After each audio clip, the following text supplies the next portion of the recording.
হাসনেরা যায় কয় আমি কিছু নয়, আমি কিছু নয়। রাজীব ভাই, বাংলাদেশের থিয়েটার মঞ্চে আপনি ওপার বাংলায় এবং এপার বাংলায় দুই বাংলায় আপনি ভীষণ জনপ্রিয় একজন অভিনেতা। থিয়েটারে আপনার প্রাপ্তিটা কি এখন পর্যন্ত? ভালোবাসায় না প্রাপ্তি খুঁজলে না ভালোবাসাটা আর থাকে না। হ্যাঁ, প্রাপ্তি অপ্রাপ্তির হিসাব নিকাশ তো মানুষ করবেই, যেহেতু আমরা মানুষ, আমরা তো ফেরেশতা নই কিংবা দেবতাও নই। তো আমি যখন কাউকে ভালোবাসি, আমি ফিরতি একটা ভালোবাসা পাবো সে প্রত্যাশা আমার মনে মনে থাকে, কিন্তু আমি যখন কোনো কাজ করি কারো জন্য, আমি বিনিময়ে কিছু একটা পাবো, তখন না সেখানে খুব স্বার্থ জড়িত হয়ে যায়। ওয়ালটন ফ্রিজ কিনে অনেকের মতো আপনিও হয়ে যেতে পারেন মিলেনিয়াল। সেরা পণ্যের সেরা অফার।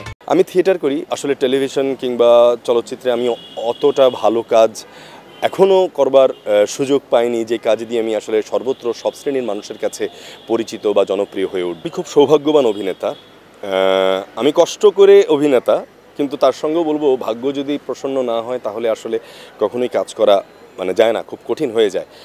আমি কিছু মানুষের পোর্ট্রেট করেছি মঞ্চে, সেক্ষেত্রে বায়োগ্রাফিক্যাল যদি বলি, সেক্ষেত্রে আমি হাসন রাজাকে পোর্ট্রেট করবার চেষ্টা করেছি, সাকা চৌধুরী করেছি, সম্রাট শাহজাহান করেছি, স্বদেশী নেতা হেমচন্দ্র চরিত্রে অভিনয় করেছি, আমি ঈশ্বরচন্দ্র বিদ্যাসাগরের চরিত্রে অভিনয় করেছি, আমি মুকুন্দ দাস চরিত্রে অভিনয় করেছি, রবীন্দ্রনাথ ঠাকুরের চরিত্র, কাজী নজরুল ইসলামের চরিত্র।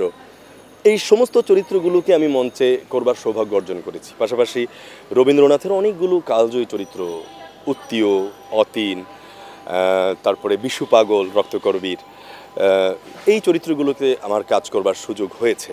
একদম আমার শেষ প্রশ্ন, একটু গান শুনবো। গানটা হচ্ছে এরকম: হাসনেরা যায় কয় আমি কিছু নয়, আমি কিছু নয়।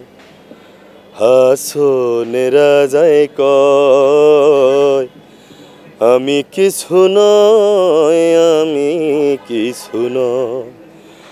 অন্তরে বাহিরে দেখি, অন্তরে বাহিরে দেখি কেবল দয়াময়। হাসনেরা যায় কয় আমি কিছু নয়, আমি কিছু নয়।